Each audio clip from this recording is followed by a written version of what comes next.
quase tudo. Então o corpo espiritual continua a precisar de água. A cidade, então, continua a necessitar de água. Existe uma natureza. Por exemplo, André Luiz não fala sobre a existência de nascentes no mundo espiritual. Mas quem é que já ouviu falar na existência de um rio sem nascente? Ele não fala sobre chuva no mundo espiritual.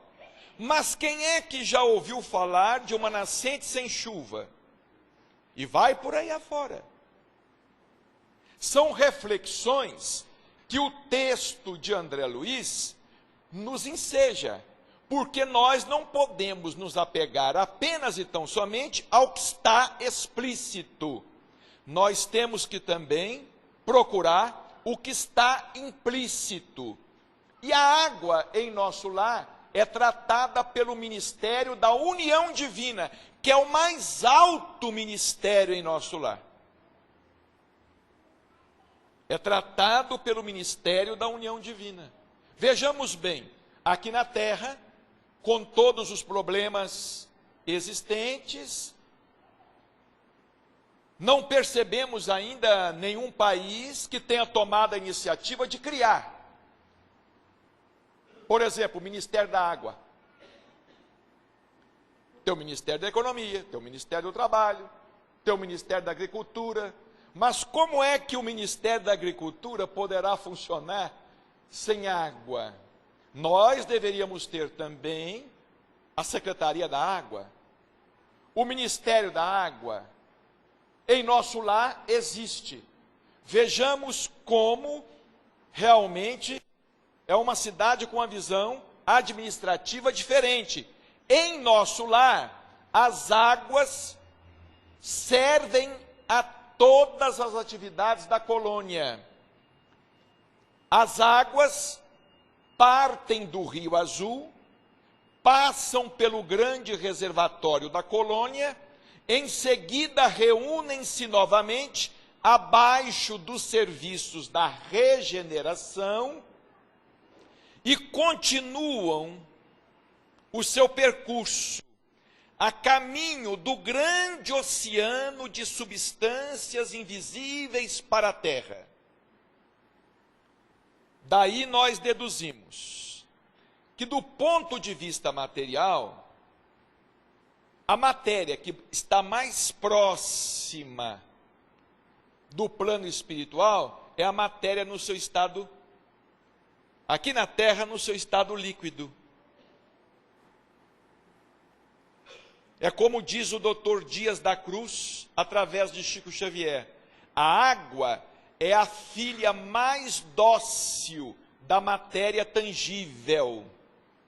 Da matéria tangível que conhecemos, a água é aquela que está em conexão mais próxima da matéria existente no mundo espiritual. Daí então o motivo que os espíritos, quando vêm à Terra, quando eles têm que atravessar de uma dimensão para outra, quando eles vêm à Terra, eles abordam de preferência a superfície dos oceanos. De preferência a superfície dos mares. Como é a questão da alimentação em nosso lar? Vejamos que em nosso lar, a alimentação já é completamente diferente da nossa. Porque o homem gradativamente há de se tornar vegetariano.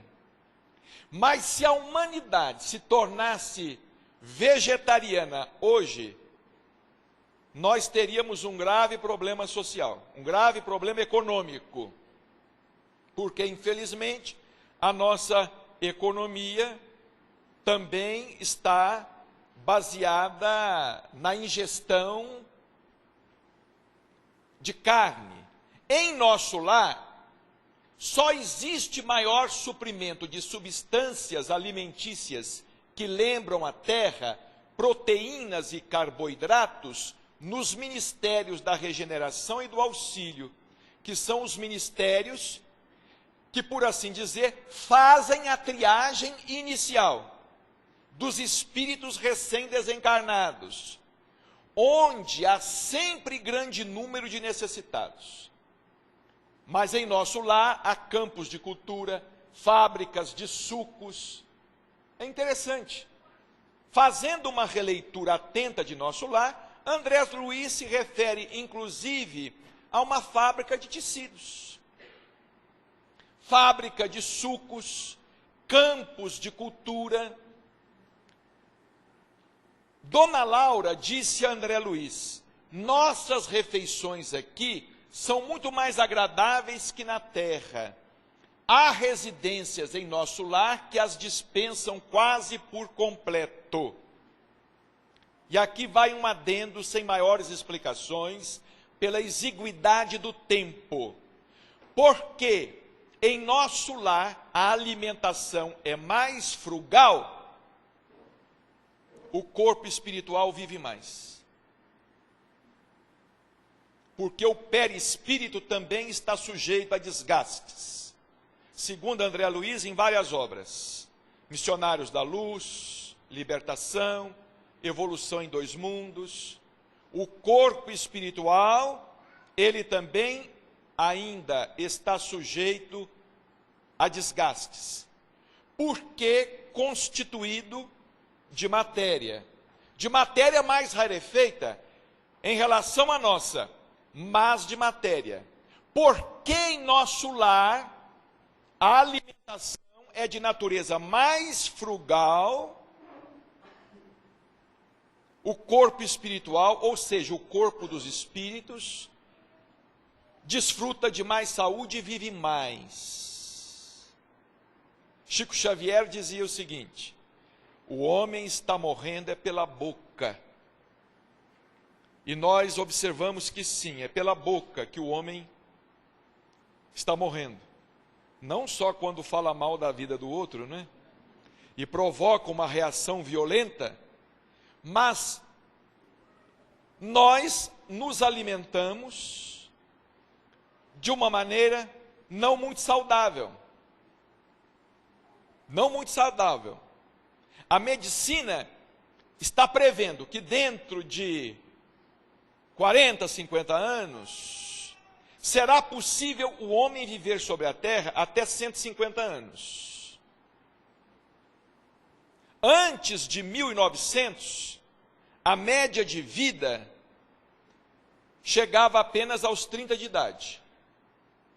Antes de 1900, a média de vida chegava aos 30 de idade. Hoje, para homens e mulheres, a média ultrapassa os 70. Vejamos, em 100 anos, mais do que dobrou.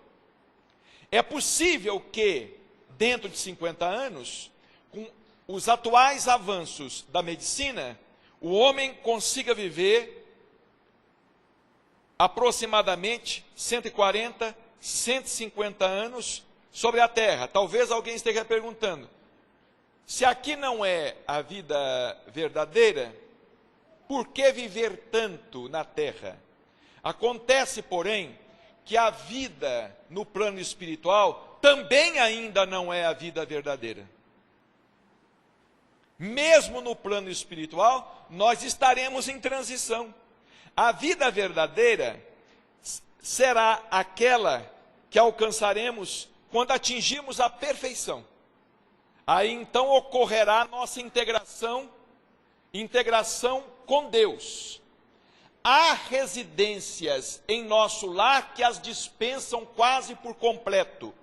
Existem famílias em nosso lar que só tomam água. Uma vez um amigo estava conversando com Chico Xavier e disse assim: Chico, eu quero falar com você, mas estou meio sem jeito. Aí o Chico disse assim: pode falar, meu filho. Eu acho muito estranho o homem ter que ir ao banheiro. Eu acho muito estranho o homem ter intestinos e ter que ir ao banheiro. Isso nos coloca muito ao lado dos animais.